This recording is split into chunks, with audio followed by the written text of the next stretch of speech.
Good evening, everybody. And for the people on the other side of the world, I believe we have some international watchers today for our Dutch podcast, which is, of course, really cool.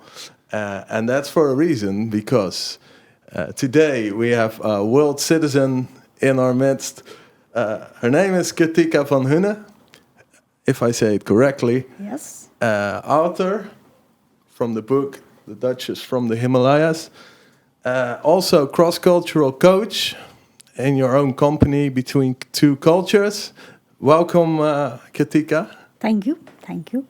How are you? I'm fine, thank you. Yeah? Yes, in spite of all the corona thing going on, I should say so far so good. Yes. We're still alive, at least. Yeah.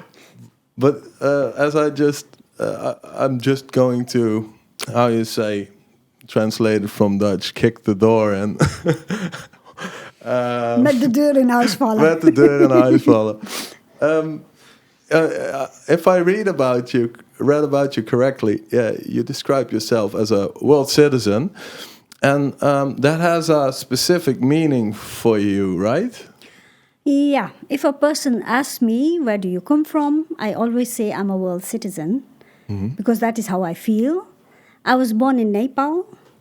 I was brought up in India in an international school, and that was run by Irish nuns. And I've been living in the Netherlands for more than 25 years. 25 years? Yeah. And I speak six languages. So I feel very much a world citizen. So I always identify myself as a world citizen. So if I recap that, you were born in Nepal. Yeah. And then... Brought up in India. In India you were brought up. How did that happen? Did you... I was sent for education to India, and it was international school, a boarding school where you had to, live and stay and study, and that was run by Irish nuns. So it was a Roman Catholic school where I grew up. Yes. So I think, I'm grateful that my parents found it important that I had a good education, so I was sent from Nepal to India. So at what age did that happen? How old were you back then? Around when you start primary school, 4-5 years old. Wow. Then you go to India, and and then I start my study there. Yeah. That's a big step for somebody that age, right? But or is it normal back in Nepal? Now it is not normal. It depends on which layer of society you come from, if you can afford it, and those sort of things. And in those days, there were not very many good schools in Nepal, so that's why my parents chose to send me to India to study. But they didn't move with you then? No, they lived in Nepal. They stayed? Yeah, they stayed in Nepal. And they came to visit you sometimes, or did you go? During winter vacation, 1.5 months, we could go home. Was that hard for you back then to make? Sometimes. Now, when I look back at it, it was hard, but I'm really grateful that I got the opportunity to get a good education. Yeah, because that's what ended you up somewhere totally different, right? Yeah, and also the situation that in my culture, it's not everybody can afford good studies, and if they have to choose between a son and a daughter, they'd rather send a son to a good school than a daughter. So the fact that my parents had 6 daughters and they gave all 6 daughters good education, I'm really grateful for it. Yeah. Yeah. That's amazing. But so you kind of left your comfortable place where you were born and you moved to the boarding school. So did you already notice that there was a change between cultures when this happened? Now, more than that, in the school, as a child, you don't realize that much, but the school was also full of diversity. There were children from expats, yes, from ambassadors and diplomats from all over the world, so it was a very international friends what we used to have. So it was sort of normal. So, Yeah. so what, Yeah. like, which nationalities do I have to think of? Like The Indian, students, of course. Students. Yeah. Oh, they were from Libya, from Australia, from Papua New Guinea. So it depends. Russian we also had. Big mix. So yeah, it was a very big mix. It depends on where the parents are situated at that moment, because diplomats are, you're placed in different countries for a few years, and then they just bring their children, and then they would be put into the school. And after some years, they would just vanish, and I think the parents would be placed in another country, so the kids would also go. So That must have been hard with friends and making now friends. it wasn't hard, but it was normal in the sense that you would make friends, and you would know that anytime, any moment after 2-3 years, that girl would go away. It was I say a girl because it was a school for girls only. Yes. So in that sense, I could say that we were used to the fact that some students were going to be there for a couple of years, not more. So, and you, until what age did you stay at the boarding school? Like, After I think I was around 15 years old, 14, 15 years old. So in 10 Dutch, it years would be like after finishing a middelbare school. yeah, like High school. high school. Yeah.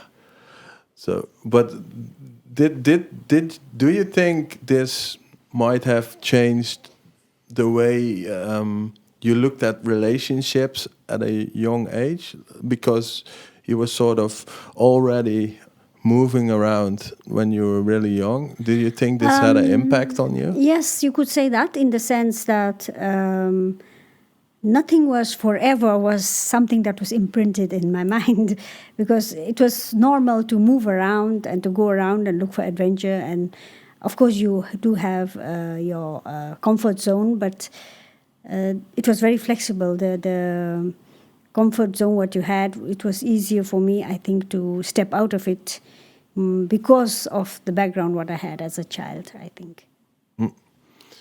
Hold on, Guido, can you check in the back? There's some noise with the window.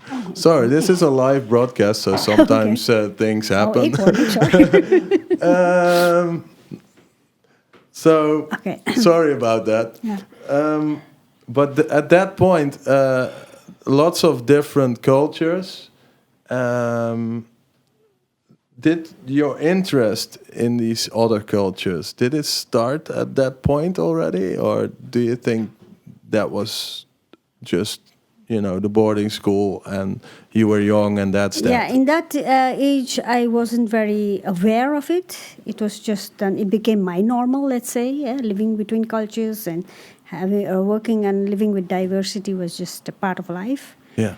The real awareness, I think, came after I moved to the Netherlands. After I married a Dutch husband and I moved to the Netherlands, I think I was much aware. Well, okay, so 15 years old, and then there was a blank space, and then you met somebody. No, that's not what You started traveling. Okay, you wanted to know that. No, I thought I was just answering your question. Sorry. Yeah, I'm sorry. I made okay. a big leap as well. No. You wanted after school? I did my college also there. So graduation, you call it. I did my graduation also in India. Yes. And then I started working in Nepal, and it was also in an international company that I was working with lots of international people. Also Dutch people were there who were working with me, Dutch.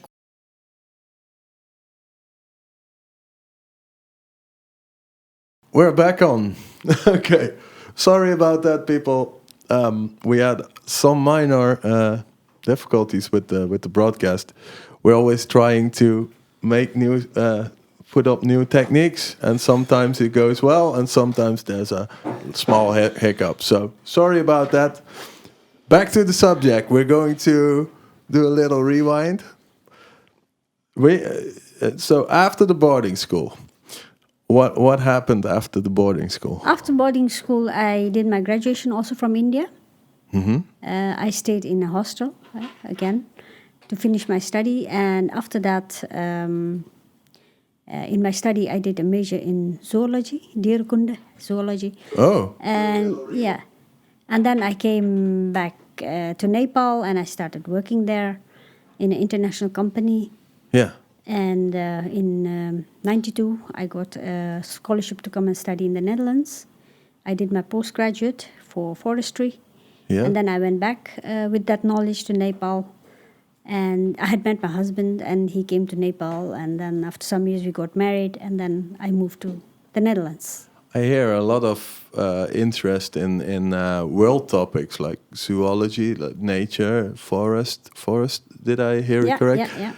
So you were already also really interested in those subjects? Yes, I was working also for sustainability in Nepal in a project, and sustainability and tourism, because tourism is very much this largest income for Nepal, let's say, and it can have a negative impact on the nature.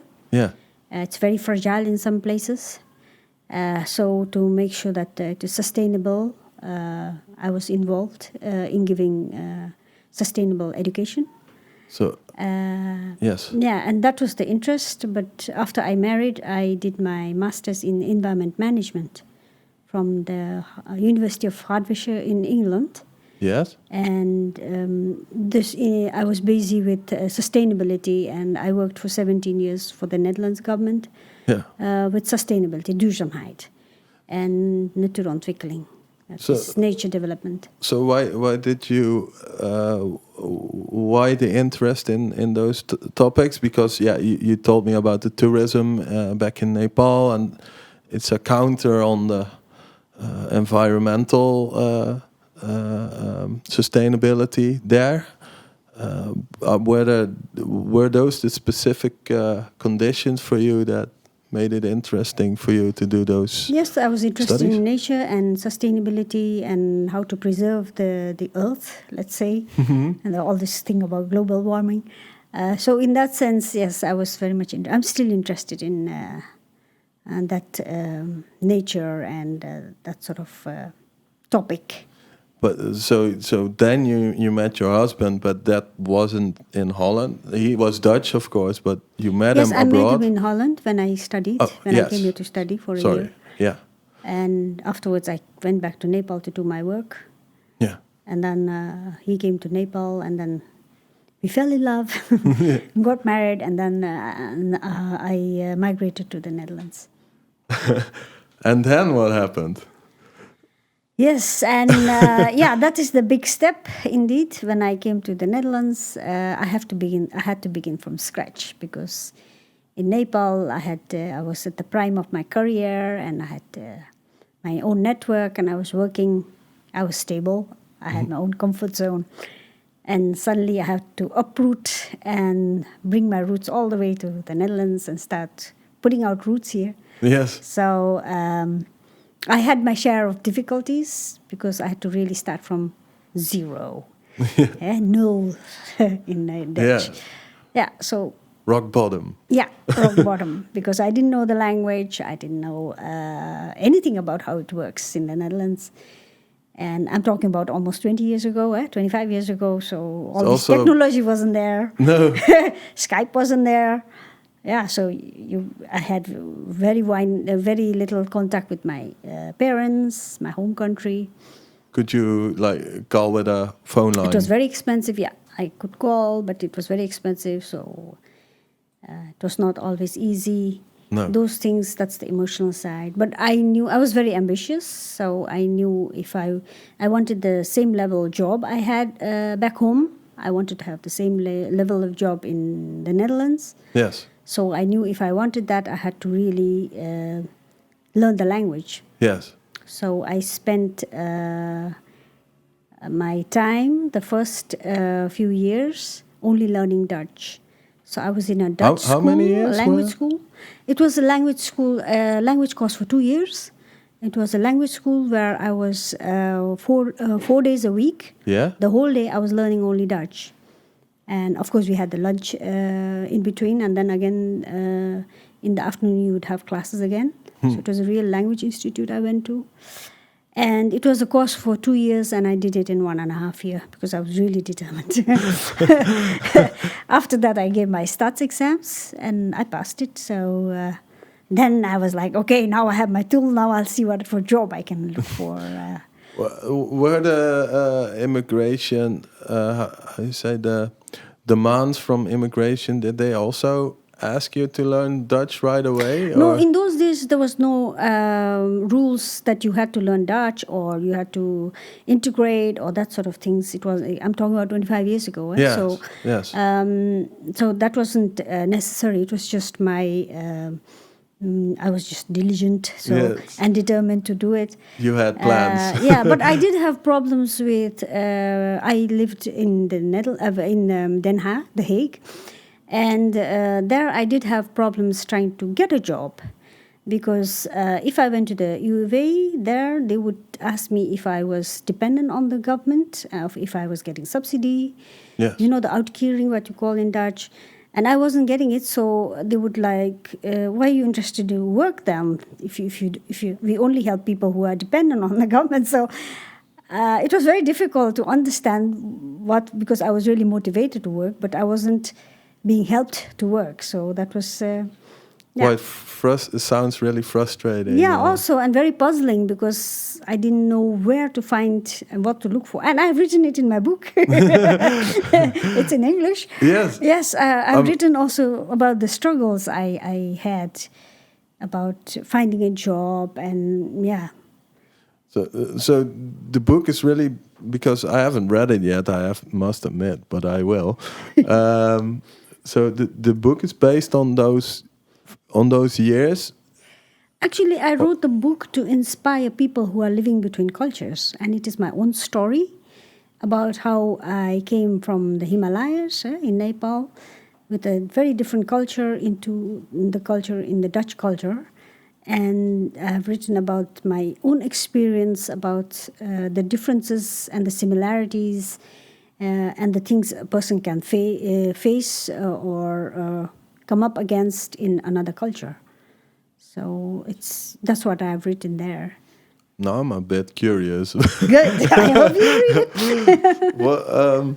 What did you think of the Dutch when you first came here? Because it's big. It's sort of the same as British in some ways, but it's also totally different, right? When I came for my studies, because I came before I got married also, I was here in the Netherlands. And I didn't have any contact with the Dutch. We were kept in a hotel, 4-star hotel, as students. And we only had our own country people or other students, international students, and we didn't have any contact with the Dutch at all. And to be honest, I didn't like the country. I didn't like the weather. I was homesick. All I wanted to do was get back home. Really? So, yes. And I was very happy when I finished my studies and I got my diploma. I ran back home. So in that sense, I couldn't get a good impression of the culture or the Dutch in itself. It was just the country as a whole. You I didn't like it very much. Yeah, we were kept very much away from the Dutch society. And when I got married, I was also very reluctant to settle down in the Netherlands, because I was like, I had this experience, so I don't think I'll survive. But still I came, and it was a different experience, because I was, like I was telling somebody a few days ago, I got to see the real Dutch, kijken in de keuken, what you say in Dutch, the real kitchen view I could get. What would be the English translation? Yeah, the kitchen view, I say, it's more like saying I could see the intimate side of a Dutch society and how culture. And that is something not all people get a chance to see. For example, when I was a student, I didn't get a chance to see it. I think most expats also don't get a chance to see that part, unless if you're really mad and you go around with Dutch families, and my in-laws are all Dutch. So if you could really are in that sort of situation, then you will see a bit more of the Dutch culture and understand more. How did you get kijken in de keuken? Now, with the fact that I have a Dutch husband, we've been married for 25 years. And I have very loving in-laws, my parents. And that's how I got her. And they involved me. I was included since day one. Yes. So in that sense, it gives you a lot of self-confidence. And I still can ask questions to my mother-in-law. She's a very wise mother-in-law. And, my colleagues sometimes are asking me, my Dutch colleagues, how do you get along with your mother-in-law? And they're very surprised if I say, she's such a nice lady and she's very wise and she's always helping me. Mm-hmm. It's sometimes difficult for them to understand. But I think she was also the rock for me in the Netherlands. That I could turn, if I had questions, I could turn to her and she would give me a proper answer. Just, down-to-earth answer I would get and help. And in that sense, it helped me a lot to understand how the culture is in the Netherlands also, and my husband, of course. Yeah. So do you think immersing in the culture you are in is really important? If I understand you correctly, if you stay in a hotel and you don't get any interaction with the culture of the country you're in, it's really hard to feel at home. Is that what you're saying? Yes, in a way, because I don't know if you've seen, but sometime back there was a research and they found out that the worst place to make friends was the Netherlands. And it's sad to know, but it is also true. Why it sounds very hard, of course. Yes, but it is true in the sense, because that's my experience also. But you have to know the why. If you just read, it's the worst place to be to make friends, that's it, then it doesn't make sense at all. Whereas you should go deeper into the fact and ask yourself, why is it so? And I think it has a lot to do with the Dutch culture. For example, a colleague who is just an expat, maybe comes from a culture where a colleague really becomes also a friend. Mm-hmm. Whereas in the Netherlands, we have the habit of keeping our private life very private and the working life, the working line. So it's two different worlds for the Dutch. Yes. And it doesn't really mix. Sometimes in very few occasions it mixes, but not always. In general, it doesn't. They don't mix it. I thought that was a worldwide thing to keep those separate. No, it isn't. For example, if you would go to my culture or to India, for business lunch, you would be invited, and maybe the wife and the children also joins. Or when you are in a meeting, they will ask you how your wife is doing and how your kids are doing, and that's all private for the Dutch. We don't talk about those things. Yes, sometimes we do, but it always feels less oprecht. I don't know it's English word. Invasion in your privacy. Yes. So, but that is something, if a person doesn't know the Dutch culture and that manner of thinking that the two different world is, then a statement which says that it's a worst place to make friends sounds very harsh, and it doesn't do real justice. It's just a conclusion about research. Yes. And it doesn't give the why, but it is important, I think, for people to find out the why. Yes, because there are more expats than ever in the Netherlands. Yeah. Because of all the international success with the companies here, especially in Eindhoven, of course, which we're in for the people that are watching from the other side of the world. But do you think these problems are still there? Because in 25 years, a lot can happen, of course, but you're still, let me put it this way, you made your job out of this matter. Not only you wrote a book about it, you also started your own company to this matter, right? Yeah, and to begin with, why I made a switch, because I was just telling in the beginning, I studied something very different, and I worked for 17 years for sustainability for the government of the Netherlands. But after 17 years, I had a moment where I thought, is this all? Can I do something more with my life experience?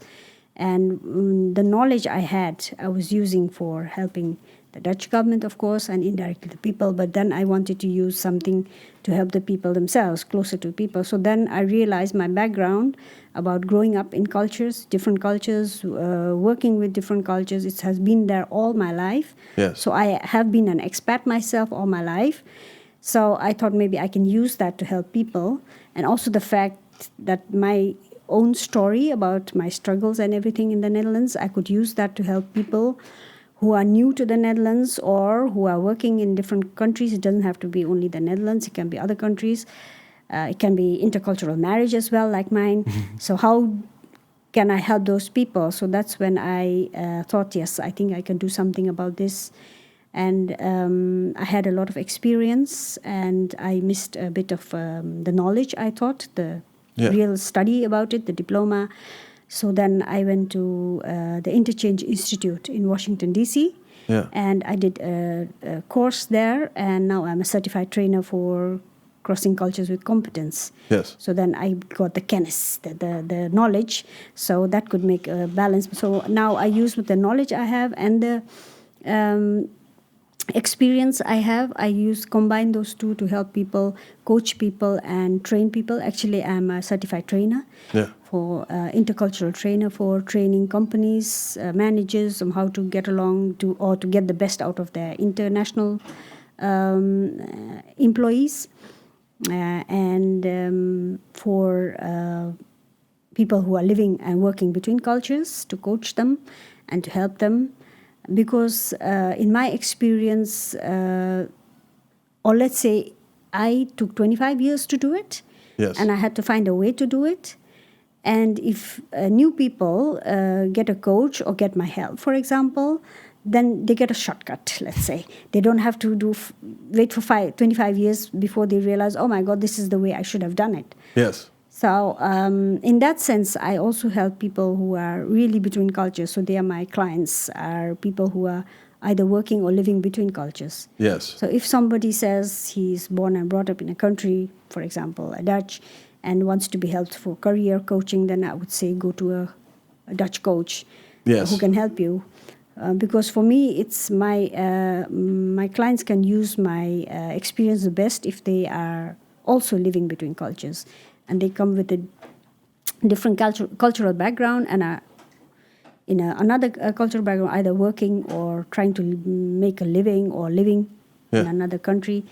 I can help them better. So that's the people I help, let's say. Yeah. Sorry, I'll just take it. Yes, go ahead. It's always hard when you're talking to... Dry throat. Dry throat, thank you. But... So you're saying if you're smart, take a shortcut, take a coach, right? Yeah. Because you learned it the hard way, so to say. Yeah. So to speak. Yeah. Falling and standing up. Yeah. That's how I learned it, yes. Well, that's why we're here. That's the subject, right? The process you've been through was... maybe not the easiest way, but it also gave you the advantage to become a coach, right? Oh, I learned a lot. Yes. Yeah. Verrijkt, you say in the Dutch, eh? Yes. I've been enriched with a lot of knowledge, yes. Yeah. So, at what point did you start writing the book, your first This book I wrote in 2015. And I published in 2016. And what motivated you to write a book? Because that's even a bigger step up, right? Yeah, that's true. Actually, I wanted to reach out to people, and I was wondering how I could do that. And that was 2016. Was technology not very much as it is now at the moment, and also because. I had a not so nice experience with my last job, and to put it out black and white, let's say, I went to do a government job. It was the last job, and I was discriminated, totally discriminated, and that was an experience I hadn't had in the past years in my career. So it was really shocking. And so when I came out of that, I realized.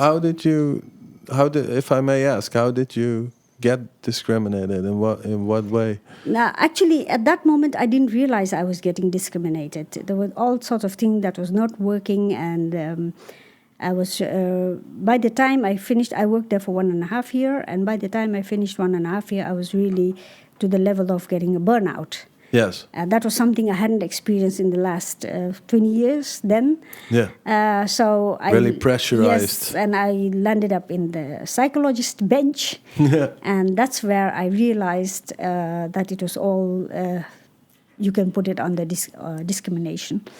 And also I realized that, people don't know how to get along with somebody from another culture or another person in that sense, not from the country. So in that sense, a lot of things played. So it was not just one person, it was the whole organization that happened. So that's when I thought, okay, maybe I can, instead of sitting in the victim's stool, I wanted to make sure I could use it to help other people. Yes. So that's when I thought, okay, if I write a book about cultures, and also if it is a difference between what you face in the Netherlands or a Western culture, then people could read it and understand the difference. And the person who is already in the Netherlands can understand how the culture is on the other side, and the other culture can also realize how they can work best with Western. Where do you think, in your professional opinion, where do you think discrimination in the workplace comes from? Do you think it's plainly because they're different? People are different? Or actually, it is the way the brain is made, developed, our brain, the human brain. And there has been a lot of research in the brain, about the brain. And there is actually, the brain is made in such a way that the major function of the brain is to make sure that we survive. That's why we humans are the longest that have survived. Right. Because if there is a danger, it's the brain is always looking for dangers. And when it sees a danger, it will warn us to either fight or to flee. Yeah, fight or flight. Yeah, so the brain is always made. So it's always looking for something that is different. It doesn't look for similarities. For example, if you're brushing your teeth, why don't you sweat and get all stressed up? Because the brain knows all this he does every day. His brain is just saying, he's just brushing his teeth, so it's okay. So that's why we are calm. So it's Whereas about if you're doing irregularity. bungee jumping, the brain says, no, don't do it. So that's why you're feeling nervous, you're scared, and you're jumping around maybe. So that's how, that is just a small part of what I can explain, but there's a lot to explain. Like and that is called a irregularities. bias. Yeah, it becomes a bias. So we are scared of what is what is unknown. So if I am from a place, for example, if I had never been out of my country and I suddenly come into South Africa or Africa, and I see these people are much darker than I have, skin color, they have curly hair, like the first thing the brain says is, oh my God, this is different. Should I run or should I fight? Yes. So it's just an example. Yes, yes. And that's why we tend to discriminate from, you're different, so I want to keep my distance. So it can happen. It can happen in the Netherlands. That somebody who's never seen dark people, which is not possible nowadays, that suddenly see a person with brown color like me, that they think, oh my God, this is very different. So the brain has to take time. But aside from the appearance, it's also, of course, the culture that's different, very right? Very much, yeah. So in a working, for example, if you mean in a company, for example, if there is, now there's a lot of issues also in America because of this Black Lives Matters and that sort of thing. Yeah? So to come back to that, I have realized it's also, discrimination is a two-way process. Inclusion, diversity and inclusion is a two-way process. Yes. So one side, we say that the company should include the minority that's there. But on the other side, the minority in a company should also be able to say where he or she needs the assistance. For example, what I mean to say is, if you come into a company, if I went into a company that was all with Dutch people, for example, and I'm new, then it is the responsibility of the company to realize that this is a person who's coming from a different culture. And I have also a nice anecdote in the book. Is my first experience when I really started my career in a municipality. I had my first evaluation, and there was the coordinator, and above him was the manager. Yes. And the coordinator said, "We are very happy with this lady. She does everything very good. There's only one thing." And he said, "The one thing is that she doesn't give her own opinion." That was an eye-opener, echte openbaring. And Because you I were was not like, used I to... almost fell out of my stool, because I couldn't imagine that a manager who's there or a coordinator who's there, because of the hierarchy, Yeah. that they would be interested in my meaning. Who am I? Just an employee. Yes. So for me, it was a real eye-opener, because it's my culture. In my culture, an employee who's in a level where, the manager and the CEO is above them, they're not really interested. You are not even considered intelligent enough to give an opinion. No. Of course, unless if they tell you explicitly, I want your opinion for this, then you give your opinion. Otherwise, you keep your mouth shut. Yes. So to me, it was a real eye-opener. So that is the simplest but the nice anecdote what I can give to say that is where the organization should realize, okay, here's somebody who could, not always doesn't have to be, but could have a difference in culture. So maybe we should learn to see how we can work together and get out the best out of that person. Yes, and it's also maybe the other way around, right? That maybe, because I know for a fact that Dutch companies outsource a lot of work, like a lot of countries do, of course. But the other way around, it might sound even more complex.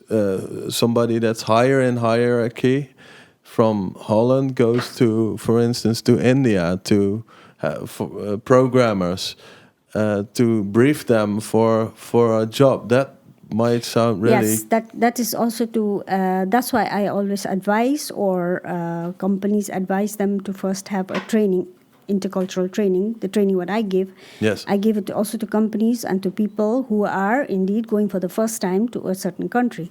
And the training I give is not dependent on the culture or the country. So it's a basic training about culture in general, and culture shocks in general, and how it works and how the brain works, and those basics will be given to them. And then if they want, then they also can zoom into the specific country they're going to. So the best advice is, indeed, you're right, to make sure that you can work, because that is your intention, to be able to work together in a smooth way, that both parties are prepared. So the other party knows, okay, Dutch people, how do we go about with their culture? How do they... I'm talking then about business culture or work culture. Yeah. And, okay, how do I go about with the Indian work culture? Can you give an example for... because I know there are a lot of cases that the communications are being done online, and then you send a text message or an email to a company, for instance, India, and then there's a lot of context that is missing, because usually you have body language and you have the way, the intonation, and also, of course, the meaning of the words. But there are a lot of different aspects in this communication, right? Yeah, a nice example is I had a communication course in the Netherlands during my work. And the first thing the trainer said is, you start with what you said, met de deur in huis vallen. So you start, boom. So you start by saying, no small on the talk. top, you didn't pay your bill. Okay, you start the sentence like that, and then the person gets your attention because you say that, and then only you explain the rest. If you write an email like that from Holland to somebody in India, he'll get the shock of his life, or she'll get the shock of her life. So it's also the manner of communication, because there you don't... Then that's why they say the Dutch are so direct, because the example what I gave you, we learn here to be explicit, to be direct, to go to the point, and not waste time.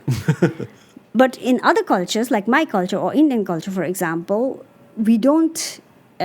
we use a lot of context before we come to the real point. But of course, you may also not come to the point at all. Yes. You can just have a lot of context, and somewhere in the middle, the reader has to find out what the main point of the story is. So indeed, that can be very frustrating if you don't. But sorry, there's a lot of background noise again. It's a really crowded city we're in. But so if you would write an email to a Indian person saying the exact same thing, like in Dutch you would say, you didn't pay your bill right away. So how would you write a letter in Indian? It depends. Now, it's not Indian because I don't want to put somebody into a stample of Indian. It's more language is not one, yeah, of it's course. broader than that. But it depends on what company you're writing to. It depends on what type of person you're writing to. It depends on a lot of things. So you can't just say you have to write. One size doesn't fit all. So it depends on a lot of things before you really write something. What I'm just trying to say is, for example, for us is... face giving and face saving, very important. If you are direct like that, like if you send a letter to somebody saying you didn't pay your bills, then that person loses face. Yes. And in my culture, actually, you're supposed to give face. You're always busy trying to save somebody's face as well. So to make sure that I don't, you haven't paid me, I'm very worried. Maybe you have borrowed money from me, but I will never say directly. Because I was always trying to save your face. So we're always trying to save each other's face. Can you imagine how complicated the communication is then? Yes. So that's how it works in some cultures, not all cultures. But suddenly I can imagine why there are so many conflicts on Earth, because it's so complex. If you look at all the countries there are, and every country has this many languages and this many districts and this many provinces, and it's ungraspable to even understand all of them. Is impossible, of course, because it's just too complex. So what would be the best way to what would be the biggest tip you can give somebody? If I would say I would move to Argentina, for instance, and I would start living there and a company there, what would be the biggest advice you would give? The biggest advice is, I would say, take a training, a cross-cultural training. Yeah, that's the best. Yeah, exactly, because it helps you a lot. It gives you, let's say, it empowers you actually. To get the best key to work together with other cultures. It is, it is a sort of empowerment that you will have that makes you aware of certain things, because what I just talked about, the brain and the bias, it's in every person. Yes. But being aware that it's there is a small step, but it is a big step in the sense to help you in the new environment. So in that sense, you get lots of these awarenesses in a training. You won't get don't do lists, because I'm not a supporter of that, because things can go absolutely wrong. It's not that simple. No, I've literally had people who have said, I'm in a hurry, why don't you just give me do's and don'ts list? Yes. And I say, if you don't have time, don't do it. You're not going to get the list, don't do it either, because it doesn't work. I think if you made a list like that for the Dutch culture, people would laugh really hard, right? Because it's... No, it doesn't work for any culture. So you should just take the time, actually. It's more about being curious about the other culture that you're going into, having a respect for it to really, really gain knowledge about. You don't have to go really deep, but just to understand why they do it. What is the value of... So the waarde and norm. That's what I was meaning to ask. So you say like take a training or a course like this, but what's the content of such a course? Do you get some background information of the country or it depends. What I do is I have a basic course, and I use the 3 I's, I call it. It's I also in Dutch, the E or the I in English. Yes. So I'll explain it in English. Yes. The first is the I, the me, because you have to know where you begin when comes to culture differences or culture similarities. Yes. You have to begin with yourself. So the I. The second I is What do you mean by you have to begin with your own yourself? culture. What is your Right. cultural baggage? Right. So that's where I begin my course. Like, So what is I'm your Dutch. cultural baggage? Yes. So I'm in Argentina, I'm Dutch. No, but I go into not only a Dutch baggage, that's too general, your baggage. Because you are different, you are unique. Yes. You are Dutch, but you're unique. You are one Gijs, and you have a different way of upbringing. You've had your parents bring you up in a certain way. You've learned certain things from them. You have maybe cultural things, rituals learned from them. So that makes you very unique. So your baggage, cultural baggage, is very unique than my cultural baggage or somebody else who's also Dutch. Right. So I begin there. What is your cultural baggage? To be really aware what is in my baggage. And the second one, the I, is the international, the other side of the culture, from how is it all working, what is the difference, and how do other cultures, because there have been lots of researchers, Bijvoorbeeld Hofstede, he's a very famous one, and the father of culture dimensions, and he's Dutch. Okay. And It sounds Dutch. yes, he's Dutch. And Dutch name. There's Louis, and there's Irene Maya. There are lots of people who've done researches, and they've come up with different... sorry. That's okay. Plenty of time. They've come up with a lot of dimensions about how you can, say, categorize culture. So that's what you get in the basic also, to understand the cultures, the dimensions that are there. And that is based more on research. What kind of dimensions or categories For example, are there? is the hierarchy, what I just told you about. Yeah. And culture can have hierarchy, whereas in Holland it's very flat, the organization. Your boss will come maybe in a jeans and T-shirt. Yes. And you just call him Jantje of Pietje instead of Mr. Doctor. Mr. Boss. Yeah. Yes. So that is a very big difference. It doesn't sound maybe different, but it is in the practical very different. So that is one of the dimensions, the hierarchy. What other dimensions are there? Oh, there are lots. You have to do the training. You have to do the training. Oh yeah, don't spoil too much. Yeah, you have to do the training. We're already 10 minutes. Okay. It's going really fast. So, and the third I is the inset, the using the in the practical implementation, how you implement what you've learned in your training. That is the third part. So that's in a nutshell. Those are the three things. Yeah, and the company then says, okay, we've learned that. We want to also zoom into India because we work with India, or we want to zoom into China. Then you get the country thing with it. You can get more into the yeah, details. Yeah. That's really interesting. I already learned a lot today. But so now you have your first book out. What were the reactions when you wrote the book a few years ago? Reaction from people, they were very interested. I have some testimonials, or how do you say, reactions in a video. Testimonials. And people were willing to give a video. They were very interested, and I still get people who have read the book and have positive feedback for me. Yeah. Yeah, they really like it. They find it inspiring, and some of them say it's really my story.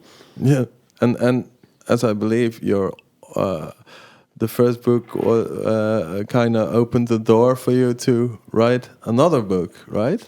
Yes, I've written a second book, but this time it's in Dutch. My first book in Dutch. Yeah. I'm very nervous about it. It's gone to the publishers, and it'll be coming out soon.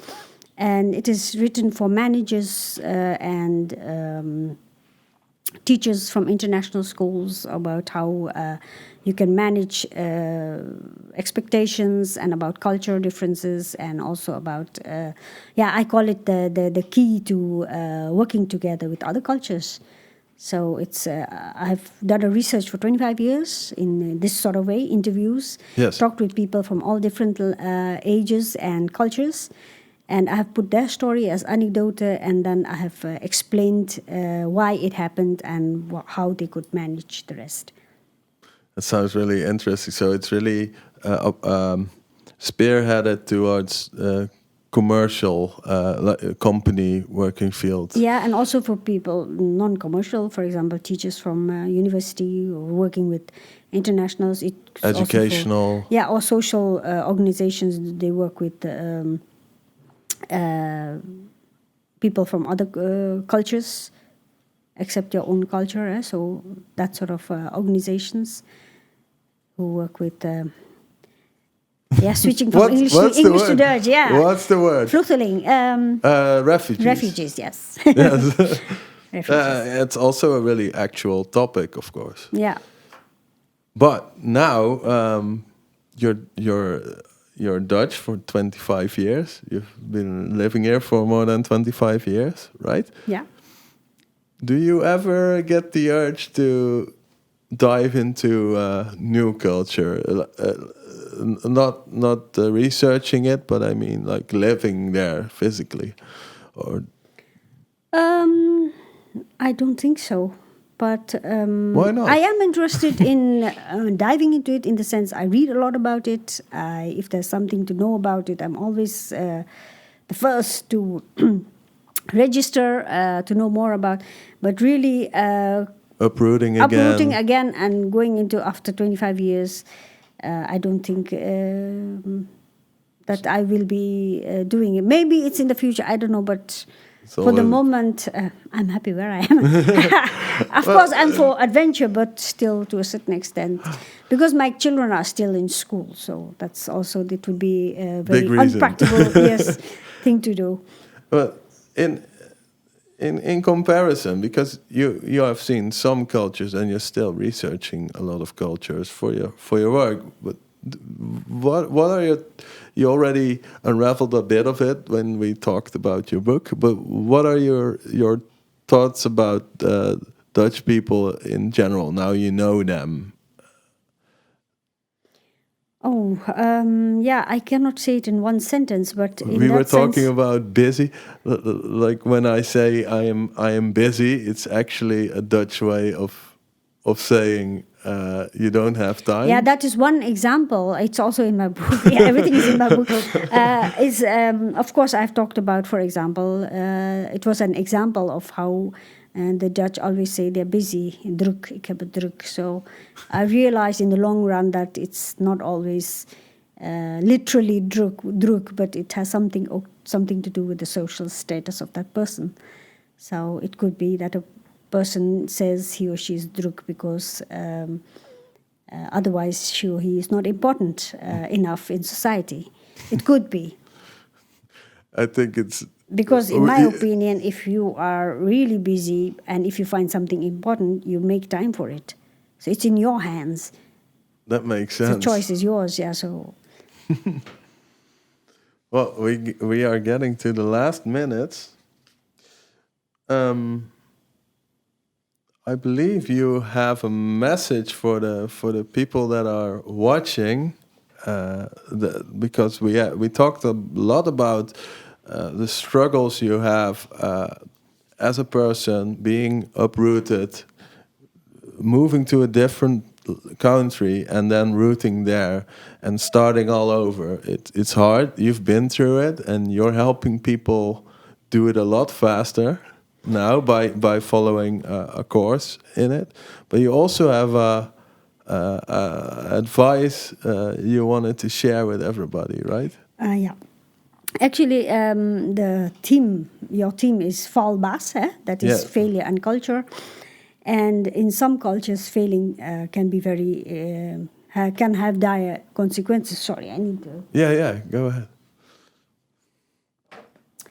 Failing can have dire consequences. Failing is being ashamed. Failing is losing face. And then you have to be able to stand up again after falling. And that can be very difficult in some cultures. Yes. And also in some cultures, you are brought up to not count yourself in. Oh, I don't deserve it. I have to come last, and the others have to come first. So I don't spend money on myself or my own development, self-development, whereas in Holland, self-development is very central. It's really encouraged in every way. Really? Yes. Oh. In in organizations also. And the message I have is because in that context, for example, I had a student, I used to teach international students about Dutch culture and language. And there was a student from Singapore who said at the end of the semester, he said, actually, I'm a failure for my society. Yes.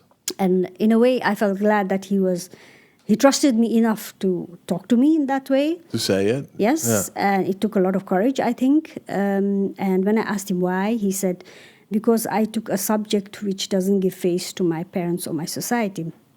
If I had studied masters an engineer or a doctor, that is the prestigious face-giving for my society and for my parents. Yes. But I took just media. And that in my country is seen as a subject for weak people. Yeah, as a weakness. So, yes, and of course I talked to him later about it, and he was very happy that he came to Holland to study that. But in that sense, it gives an idea to the listeners how it can be to come from a culture where a small thing like that also makes you lose face. So what I want to tell the people of the listeners who are listening is that asking for help is not a weakness but a strength. Please see it as a strength. So if you want to have some self-development, if you want to move forward in another country or in another culture where you are, maybe in Holland, find that coach. Spend money on yourself because you deserve it. You're worth it. Because if you don't do it, nobody will do it for you. You can wait lifelong. Nobody's going to spend money on you and to help you to go forward. You have to do it yourself. So that is my biggest message.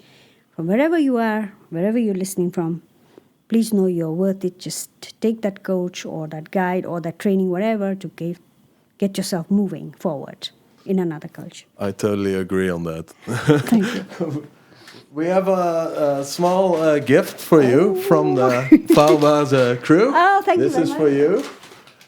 In the Dutch culture, we are supposed to unwrap it. Shall I? Well, you can unwrap it afterwards or now. It's totally fine. It's actually also from a different culture because those are Greek balsamics. And also Greek oil. Lekker, yes. Olive oil. So, thank you. I believe there's a question. Hold on. Yeah. Maybe a good question for the listeners that are now interested in getting your book. Where can they get it? Oh yeah. Good question. Good question. www.between2c.nl. .nl. And when can we expect the second book? It's now by the publishers. I think November, December it'll come out. I'm not so sure. We haven't made the planning yet. So it's on its way, the new book. Yes, it's on its way. So if you're interested in Kirtika's work, check out between2cultures.com. .nl, sorry. And this was the 8th episode of Faalbazen. Kirtika, thank you very much for coming. Thank you very much. I learned a lot today. Thank you very much. See you guys next time.